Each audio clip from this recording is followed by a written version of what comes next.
Diz assim: as palavras de Neemias, filho de Acalias, no mês de Quisleu, no ano 20º, estando eu na cidadela de Suzã, veio Anani, um dos meus irmãos, com alguns de Judá. Então lhes perguntei pelos judeus que escaparam e que não foram levados para o exílio e acerca de Jerusalém. Disseram-me, os restantes que não foram levados para o exílio e se acham lá na província, estão em grande miséria e desprezo. Os muros de Jerusalém estão derribados e as suas portas queimadas. Tendo eu ouvido estas palavras, assentei-me e chorei, e lamentei por alguns dias. E estive jejuando e orando perante o Deus dos céus.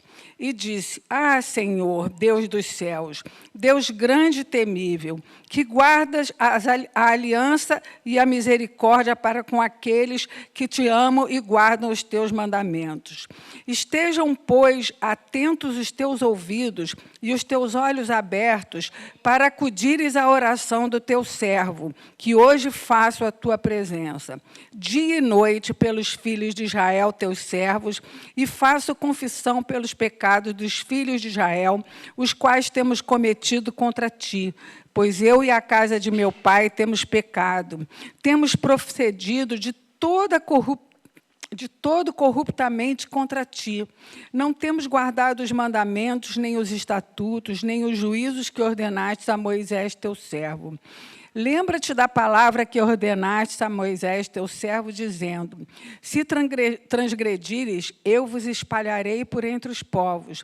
Mas se vos converterdes a mim e guardardes os meus mandamentos e os cumprirdes, então, ainda que os vossos rejeitados estejam pelas extremidades do céu, de lá os ajuntarei e os trarei para o lugar que tenho escolhido para ali fazer habitar o meu nome. Estes ainda são teus servos, e o teu povo que resgatastes com grande poder e com a tua mão poderosa. Senhor, estejam, pois, atentos os teus ouvidos à oração do teu servo, e a dos teus servos que se agradam de temer o teu nome. Concede que seja bem-sucedido hoje o teu servo, e dá-lhe mercê perante este homem. Nesse tempo, eu era copeiro do rei. Senhor, nós te louvamos pela tua palavra, que se hoje possa falar aos nossos corações com essa palavra tão profunda, Senhor, que é nos colocarmos diante de ti, que é nos clamarmos a ti com humildade, te pedindo perdão pelos nossos pecados, por tudo aquilo que fizemos que desagrada a ti, pelo teu povo também que peca, Senhor. Nós te louvamos e te agradecemos. Fala conosco nessa noite, em nome de Jesus. Amém. Amém. Uma palavra bem atual, né? Nós estamos vivendo tempos difíceis, tempos onde temos visto o povo, irmãos também, chorando, né, passando por muitos sofrimentos. Mas eu não vou falar agora sobre isso. O que aconteceu? No último domingo, lá na escola bíblica, o Luca falou sobre, a palavra foi sobre intercessão, e se falou sobre Neemias, né, como um grande intercessor, porque isso aqui é uma oração de intercessão, né, uma oração onde nós derramamos, onde ele se derrama, onde ele humildemente se coloca diante de Deus, pedindo perdão não só para ele, mas por todos aqueles, por todo o povo, né? E Neemias foi um grande administrador e intercessor. E esse texto realmente é um grande exemplo de como nós devemos nos achegar a Deus, né? Como nós devemos nos achegar de uma forma humilde, crendo que Ele está nos ouvindo. E aqui fala de jejum, de oração, de várias coisas que nós precisamos para nos chegar ao Senhor, de humildade, né? E reconhecendo nossos pecados. Neemias, ele estava com seu coração, com a sua alma entristecidos pela destruição de Jerusalém e dos seus muros derrubados, também pelo sofrimento do povo que não havia sido levado no exílio. Estava em grande miséria e desespero. Hoje nós temos visto muitos povos em grande miséria e desespero. O que nós temos feito? Como nós temos clamado ao Senhor?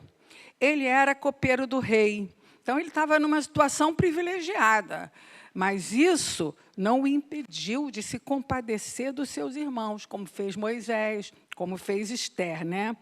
E aí ele trouxe à memória as promessas do Senhor, que está aqui no versículo 9. Mas se vos converterdes a mim, guardardes, não vou ler novamente. E lá, né, a gente sabe que em Lamentações de Jeremias, ele diz: quero trazer à memória o que pode me dar esperança. As misericórdias do Senhor são a causa de não sermos consumidos, porque as suas misericórdias não têm fim, renovam-se a cada manhã. Então, a primeira coisa que nós temos que fazer é isso, é trazer à memória também as promessas do Senhor, né? As promessas que Ele nos faz e que suas misericórdias não têm fim, se renovam a cada manhã. Então, ele foi um grande líder, um administrador e um homem de oração. Buscava ao Senhor em tudo que fazia. Um grande exemplo para nós, né? Os muros trazem proteção, segurança. O povo estava desprotegido, né? Com os muros abertos, estavam ali e em grande miséria, como diz, né? Então, o livro de Neemias é um grande exemplo de reconstrução. E eu vou falar um pouquinho sobre isso, né? Primeiro, Neemias, ele constata, quer dizer, quem não leu o livro, faça favor de ler, porque ele fala o tempo todo de reconstrução, mas eu creio que aqui, se você que está em casa não leu, leia, que eu vou falar um pouco, né? Então, ele constata a destruição. Pergunta por seu povo, lamenta-se e chora por alguns dias. Ficou triste, admitiu, demonstrou seu sofrimento, chorou pela perda, pela destruição, mas não se conformou e não ficou prostrado. Nós não podemos nos prostrar diante... Nos prostrar não é nos prostrar diante de Deus, é ficar prostrado, quer dizer, sem fazer nada, né, diante de uma dificuldade, diante de uma assolação. E foi isso que ele fez. Ele era impotente, mas a primeira coisa que ele fez foi levar ao Senhor, aquele que pode todas as coisas. E o Salmo 121, 1 e 2 diz: elevo os olhos para o monte, de onde me virá o socorro? O meu socorro vem do Senhor, que fez os céus e a terra. Onde você tem buscado o seu socorro? Neemias soube onde buscar socorro. Para onde temos olhado? Para onde temos buscado, né? Como está teu coração? Hoje eu quero perguntar: o que precisa ser reconstruído na sua vida?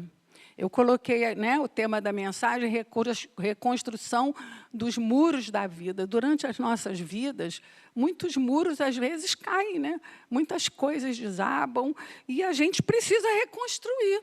Porque sem muros, nós estamos desprotegidos. E quem é a nossa proteção? O Senhor. É Ele que nos protege. Então, muitas vezes, precisamos reconstruir relacionamentos, vida afetiva, o lar, a família, as metas, o trabalho, a vida espiritual, às vezes as finanças precisam ser reconstruídas, né? Mas é preciso reconhecer e admitir quando nós não estamos bem. Porque ele reconheceu, né? Ele foi lá fazer um reconhecimento do que estava acontecendo. E muitas vezes a gente não quer admitir, vai botando assim debaixo do tapete, né? Neemias jejuou, orou perante o Senhor. Dedicou tempo para refletir e pedir ajuda ao Senhor. Clamou a Deus e fez confissão pelos pecados. Confessar a nossa parte, reconhecer nossos erros e nos arrependermos é muito importante. Nós precisamos olhar para a nossa vida, porque às vezes as coisas estão acontecendo por nossa própria causa. Muitas vezes a gente fala, foi o inimigo. Às vezes mas muitas vezes somos nós mesmos que estamos, né? Porque erramos. E os nossos erros têm consequências. Ele, às vezes, nos livra de muitas coisas, mas não nos livra das consequências. E, às vezes, nossos erros, nossas atitudes têm consequências, né? E, a partir do capítulo 2, Não vou falar do capítulo 2, mas façam um favor, eu creio aqui que todo mundo já conhece. Neemias, ele já começa a olhar, fazer um reconhecimento e pensar na reconstrução, né? Ele sentiu no coração o desejo de reconstruir, e Deus atendeu ao seu desejo. O rei Artaxerxes, ele era copeiro do rei, a quem servia, deu permissão para ele reedificar a cidade e facilitou-lhe o caminho. É assim que Deus faz, né? Ele vai abrindo o caminho. Às vezes tem coisas que aos nossos olhos parecem impossíveis, mas para Ele não há impossíveis. Então, sempre haverá, Deus sempre quer reconstruir. Deus nunca desiste, mas sempre haverá resistência de outros ou de nós mesmos, como eu falei, né? Então, nós temos que estar muito atentos às forças contrárias, internas e externas. Às vezes, nós mesmos somos o inimigo, né? Aí, aqui no capítulo 2, versículo 10, esse eu vou ler, que é bem interessante, quer dizer, o inimigo... Deixa eu ver aqui,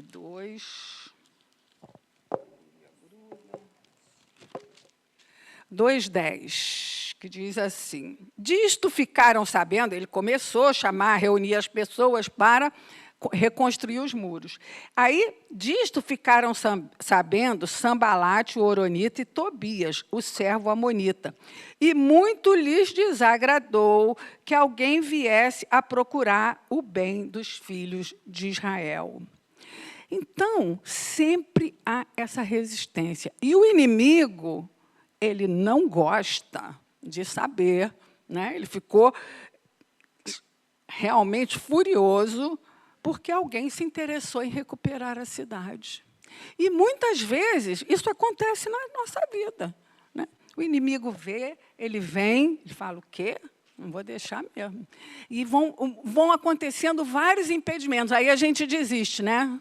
Não é isso? Ah, tá, ainda bem, né? Tem gente fazendo assim. Não, a gente não... Às vezes, a gente até desiste mesmo, com certeza. Às vezes, a gente até desiste, volta para trás, mas quando é algo de Deus, ele vai lá. Não, vamos lá. Não sei se isso já aconteceu com vocês, né? Às vezes, alguma coisa que Deus manda a gente fazer, ou algum desafio, e a gente resiste, não vai dar certo, não. Mas ele incomoda, né? O Espírito Santo nos incomoda. Então, não podemos desistir, né? Temos que botar a mão. Esse livro de Neemias é uma coisa realmente maravilhosa, né? Porque eles se unem, eles reconstroem, eles trabalham com a espada, que é a palavra do Senhor na mão, e Neemias não fazia nada sem buscar ao Senhor. E como que nós estamos fazendo? Temos que buscar ao Senhor. Senhor, aí a gente pensa nas mínimas coisas, né?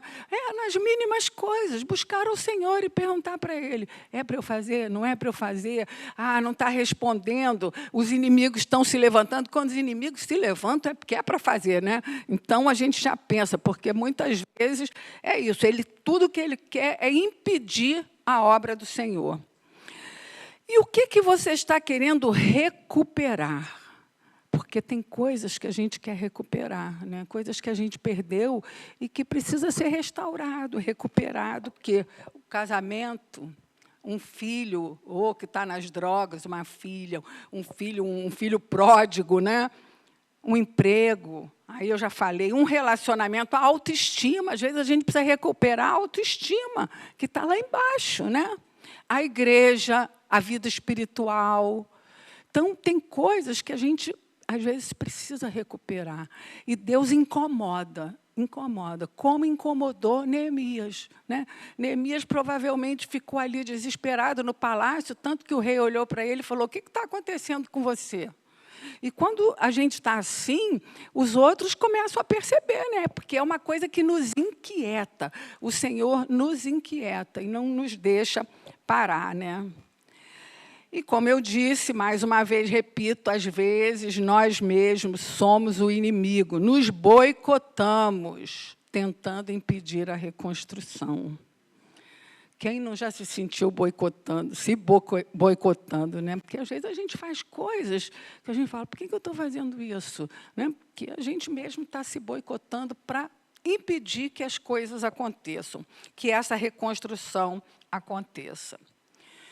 Depois, Neemias declarou sua disposição diante do problema e se dispôs a reconstruir. Se dispor é mais do que desejar. É se preparar para agir.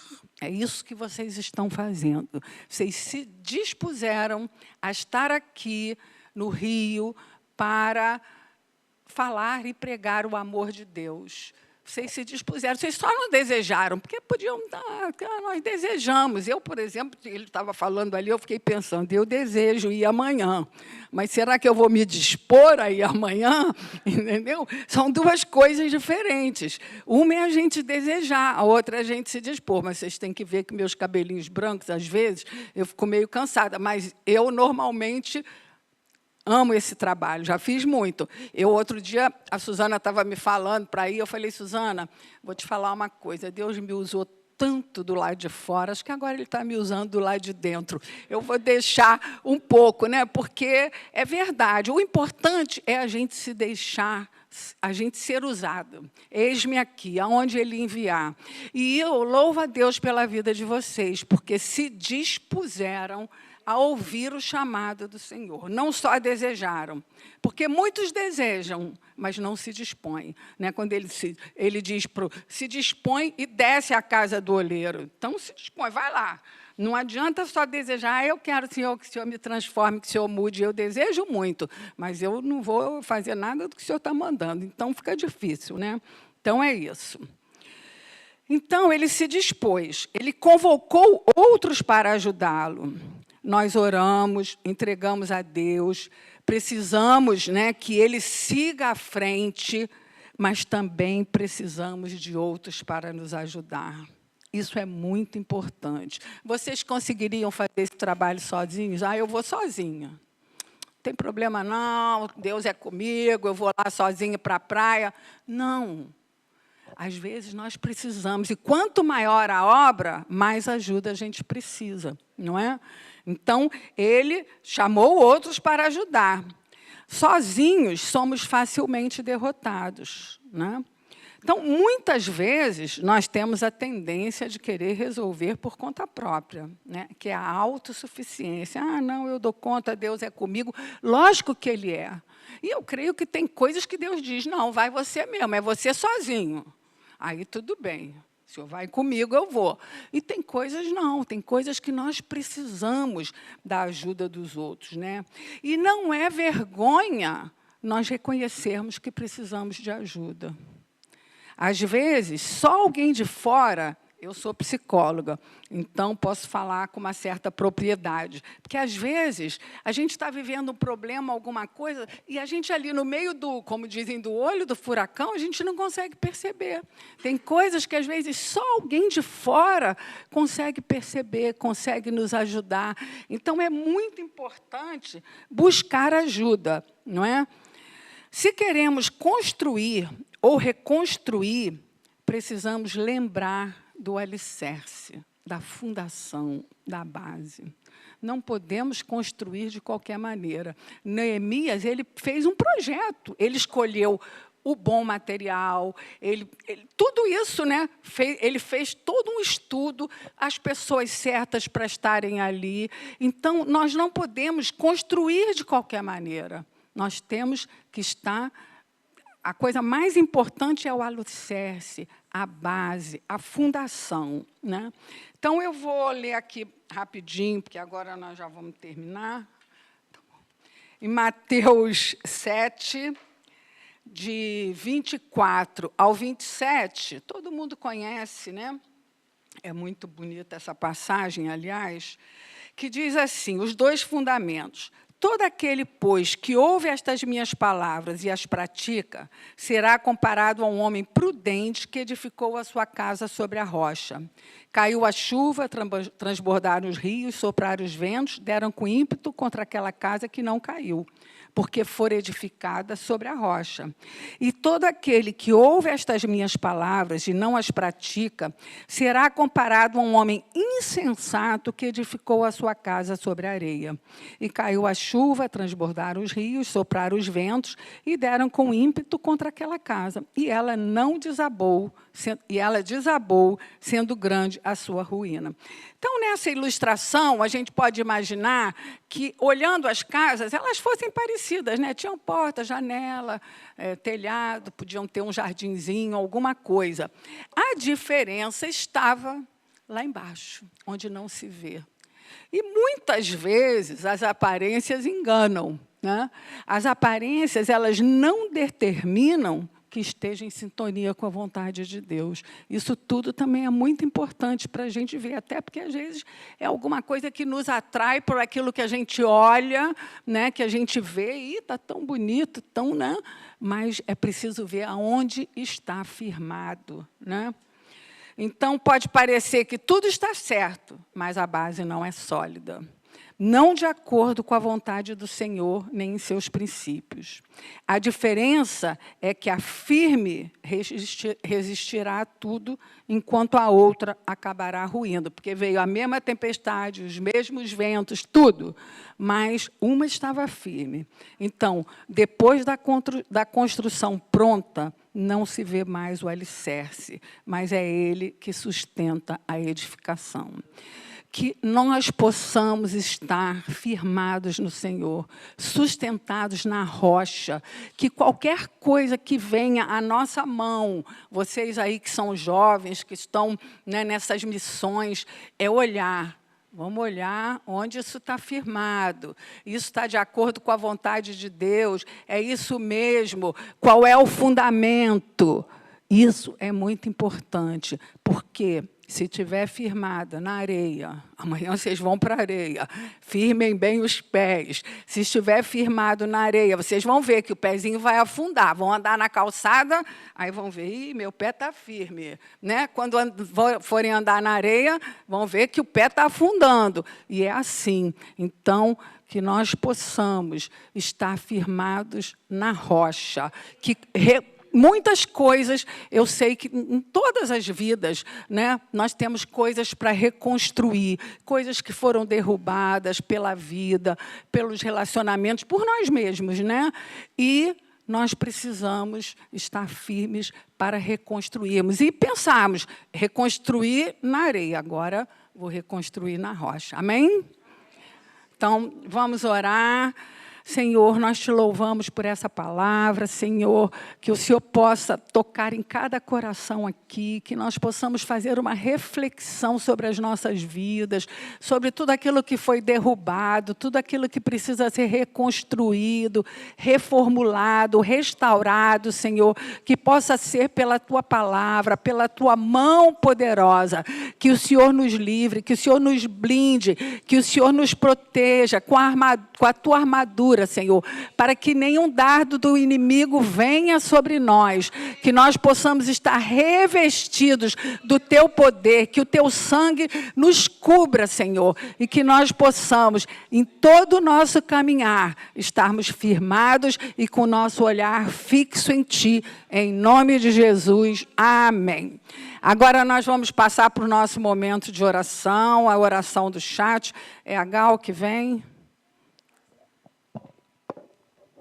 E depois nós estaremos aqui, os pastores, fazendo uma oração com imposição de mãos.